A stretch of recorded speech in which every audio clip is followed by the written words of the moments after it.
What up, people? As y'all can see, the new hoodies in, the matching jerseys in. But we're not here to talk about that right now.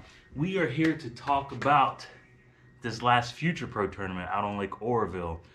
We had a really good day, as y'all could see from the past video. The video's been up for, I think it's been about 3 days now, so I'm sure quite a few of you have already seen it. So let's talk about some of the baits we were using, what we could have did, and how it ended. So with that being said, we'll start with the my favorite. A lot of people don't like to crankbait or don't know how to crankbait, so they don't use them. As y'all can see from all of my videos, I love crankbaiting. This right here is the Dredger in the 14.5. You can use any of them. They come in quite a variety of sizes and colors, but this color is my favorite. I'm throwing it on the Dobyns 764 CB, the Champion XP series on a Shimano Chronarch. I am using 10-pound P-line fluorocarbon, which, you know, pretty strong.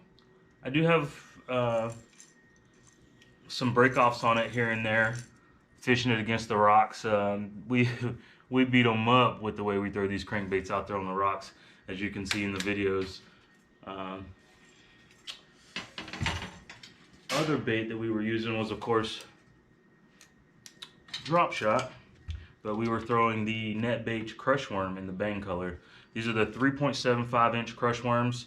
I don't know if you guys have used these things or not, but they are hand poured baits that just kill it. They have so much action in them because of how soft they are, which also leads to you going through a lot of them. We ended up going through a whole pack of these out there that day. I also throw my drop shots on this one. We were experimenting. It's the TCB8 braid, and then this God, I don't even remember the name of it. The green fluorocarbon. I'm gonna have to look because I don't remember.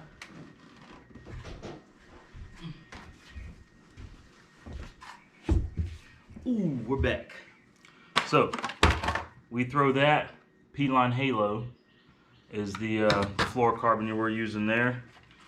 TCB8 braid is we're using as our braid material on that. It's losing some of its color. I've had it on here for a while, but still works great. The 10-pound that I was telling you guys about, P-line Tactical, we use a lot of that. That's usually what I throw on my drop shots, the 10-pound, but as you guys know from the one video I posted, we were doing a lot of the 10-pound or 8-pound as opposed to the 10. Throughout the day, we ran all the way north and we hit a lot of good fish up there. A lot of little ones too. You know, a lot of people tell you to, don't leave fish to find fish, and we ran through a lot of fish up there in the north that were just little. We couldn't break that 2-pound mark for, whatever reason. If you go back in the video, I think about 6 minutes, 7 minutes into that video, we found this giant boulder that had come off the side of the hill, fell into the water, and there was a huge school of fish on it. I found them with my Omega 360. It's about,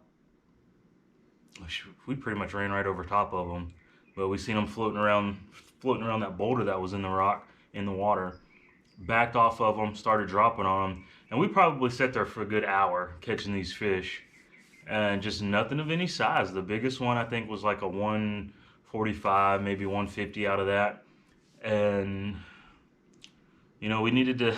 It was fun, granted, but it's not what we needed. We stayed there for a while catching fish, getting our fill in, especially after the Delta tournament that we had, where we only caught 3 fish and only weighed in 1, which still put us in 36th place out of 70 adult teams, so that was good. We ended up running down probably the last 3 hours, 4 hours of the day. We ran back to the Middle Fork and into the South Fork, which once we got into the South Fork and the Middle Fork, the water ended up being a whole lot cleaner than what it was up north. and we ended up finding our bigger fish there. Cranking, we were getting them, bigger ones. That's where I got my biggest one in the boat, which is only a 2-pounder that day. Justin ended up catching our 3-pounder for the day on some worms that he were throwing, some short worms. The bite was pretty aggressive for the most part. Crankbait, spinner baits, any type of worms you were dragging on the bottom, drop shot, Ned rig style. I even went as far as tossing this guy on, super bright red, bright orange crawl, and even picked up a few on that I left out of the video. Yeah, you would think with it being, such clear water that they wouldn't eat stuff like that.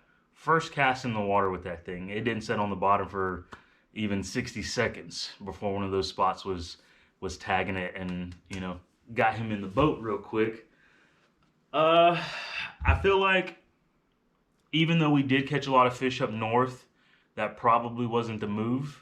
We probably should have went to the South Fork and drug around some jigs, drug around some shorter worms, some of these crush worms here. You can also throw these on shaky heads too, which would probably be really good this time of year. All in all, I think with our 5-fish limit of 1091 that we had, I think we ended up finishing in 24th place, which was still not bad. We're still in the top 50 of all of this thing, so we're still in there for the TOC to fish for that boat at the end of the year, which is the ultimate goal. But anyway, let me know what you guys thought.